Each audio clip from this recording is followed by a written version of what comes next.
ભારતમાં 2010 થી 11 માં ઘઉંનું ઉત્પાદન કેટલા લાખ ટન હતું? A 90.1, B 82.1, C 82.9, D 82, C 82.9. અર્થશાસ્ત્રની પ્રકૃતિ અને મહત્વ નામનું પુસ્તક કોણે લખ્યું છે?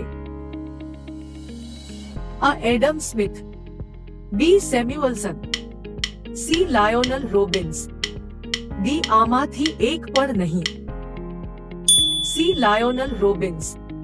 સામાન્ય રીતે દેશ, વર્ષ, વરસાદ જેવી સ્વતંત્ર ચલરાશિ કઈ ધરી ઉપર દર્શાવવામાં આવે છે? A ઊભી ધરી પર, B કાટખૂણે, C આડી ધરી પરા, D ઉદ્ગમ બિંદુ પર, C આડી ધરી પરા.